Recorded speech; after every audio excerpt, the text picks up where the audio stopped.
the rabbit holes, the ground crew can only clear a small area for us. It's like landing on a postage stamp.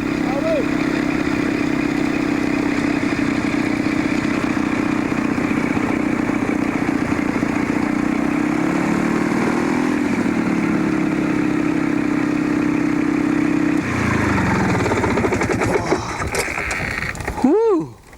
I'm amazed you're still alive.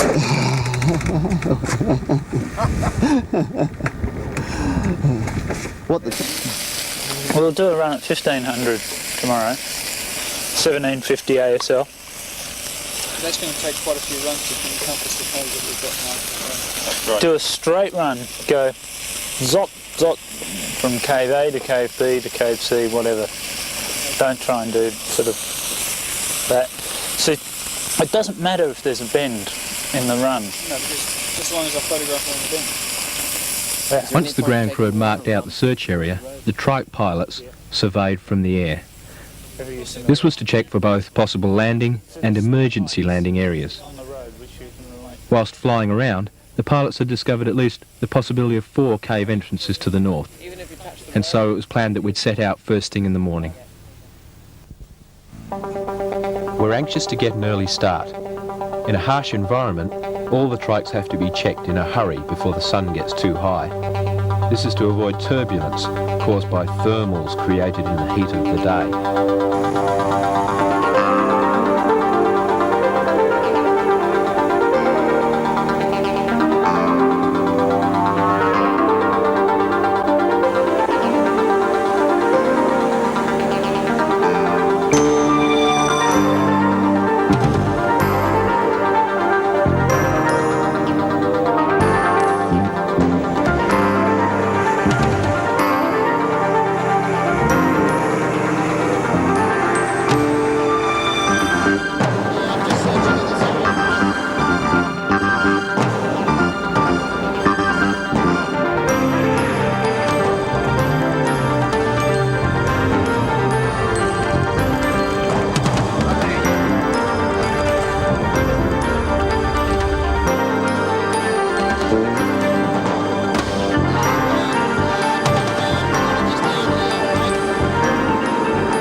No good.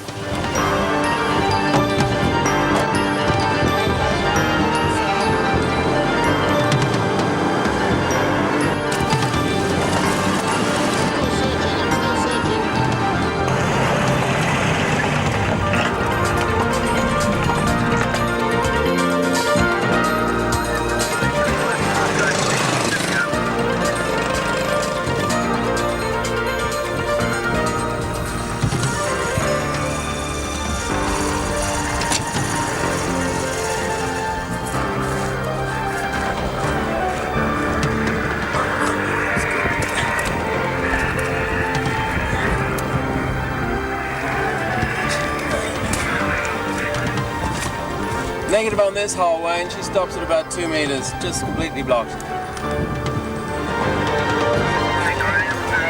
seems to have another hole just to the west of where we are, so we're heading off over that way. We'll see you there. Over. Oh, feel the breeze. Fantastic.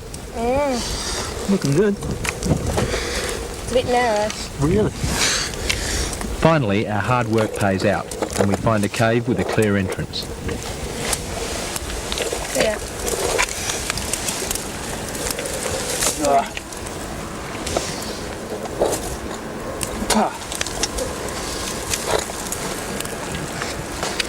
I'll see if I can head on down. Okay, I'll follow. A streamer signals to the trike pilots that the cave is a good find and indicates wind direction so that they can land. And a can of rocks marks the location for the ground crew. Tight. Very tight.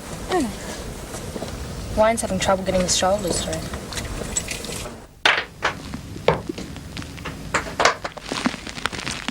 Coming down. Ah.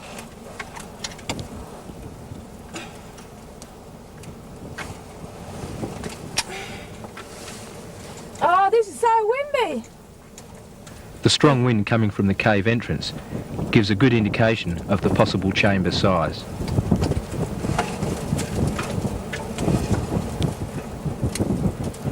I still can't see Wayne. I can hear him though.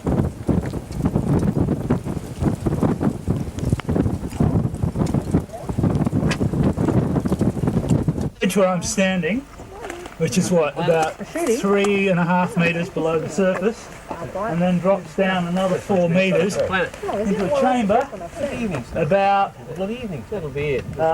6 metres diameter is what I can see. Sheena has disappeared off to my left, which is that way, and it goes into what?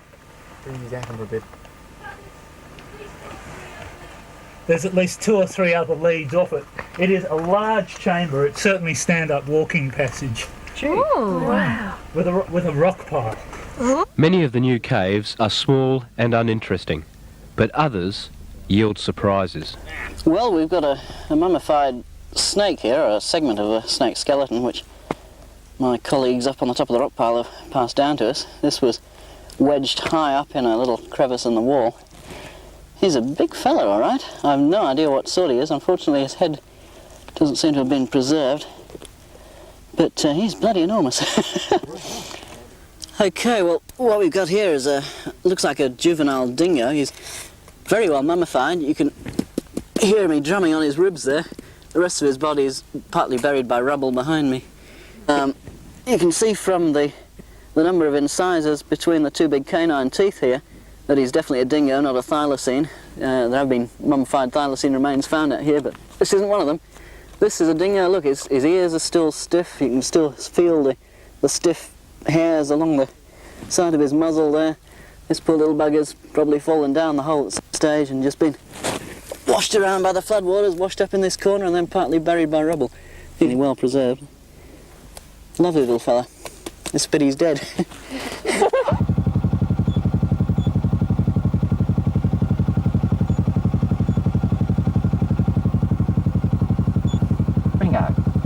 The search continues. Our 3 ground crews, in contact with one of the trikes, can discover up to 20 new caves a day.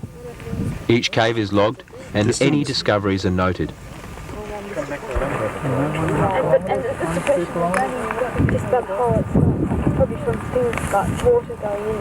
Taper, Wayne. Hang on, I get Goes west.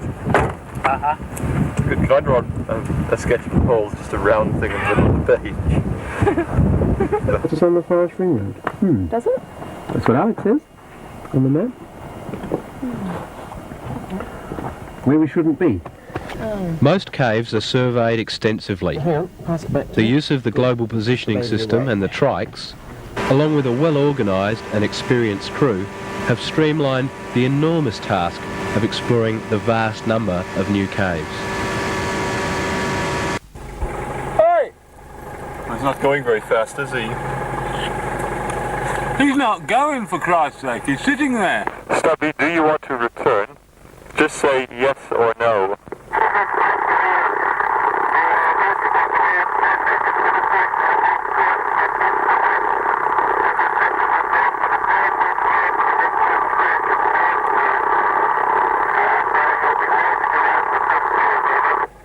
Speak extremely slowly, over. 2 words.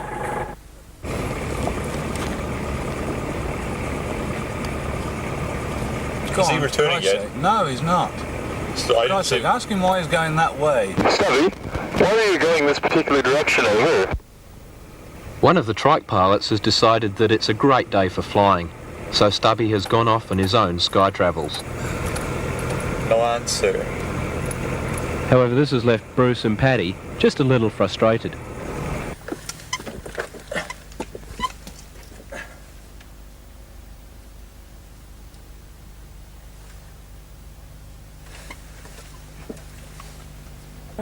Stubby did finally come down to earth, and here we find him exploring Perseverance Cave. And it's very solid to the left. Just needs... What's it look like, Stub? Very cramped unless we can get this rock out. This rock's moving, it's loose. But what we need to... I think we need to get the blade over and push more away from We need a crowbar. Oh, here? Actually, oh, we got a D9 on the surface? Good caterpillar will do. Many of the plane cavers have learned skills from each other. A trike pilot may also be a caver, or a dry caver has learned about cave diving. Even the paleontologists have learned a little bit about trike flying. I moved one rock aside, which was supporting a rock in the ceiling, and it fell down, and a few of these cancar fell down with just red clay in between them. And it was just a little section, only about that big. It's all cancar and clay. Now I'm worried that if you try and claw through it might just lodge and just bring down a bit more, but I'll let you have a look. But an abundance of bones that is just mind-blowing. That this stuff could go back thousands of years, if not longer, hundreds of thousands. Just something terribly impressive. And on into there has been pushed a bit, and there's bigger things awaiting for us. A dome formation, dome section. It comes in bell-lipped. There's beautiful gypsum formation in it, just like cobweb, in little cracks and interstices. Absolutely beautiful formation in there. Oddly enough, on one side, on one lip, there's a piece of broken kangaroo bone. What? God knows. It's too high for the... Yeah. The dingo, yeah, there's a dingo in there. So going from that chamber, you go just half right, and there's another small chamber with an almost perfectly preserved dingo in it. Stubby called when I said there's a dingo, he said check the number of incisors. I said I don't have to. I can see the colour of the hair on its bloody feet. Its ears, the hair, the whole lot is there. In fact, first of all, when Stubby first saw it from behind me, he thought it was fresh because he thought the eyes were still in it. It's unreal. The reason why cavers get so excited when they first catch sight of a dingo is its similarity to the extinct thylacine or Tasmanian tiger. And on our expeditions, we've been lucky enough to find the bones of some of these rare creatures. A dingo has large molars in the centre of its palate and 6 incisors, whilst the thylacine has a fairly even tooth system and 8 incisors. The hearing system, or bulleye, in the dingo is much larger. It's believed the dingo was introduced by the Aborigines and competed in the same ecological niche as the Tasmanian tiger. Eventually, though, the dingo won out.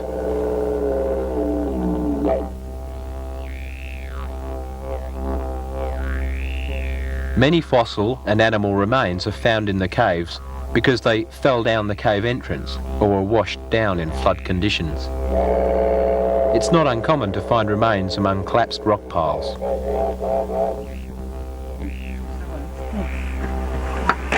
not sure, I think Wayne was talking about over there. Oh really? Yeah.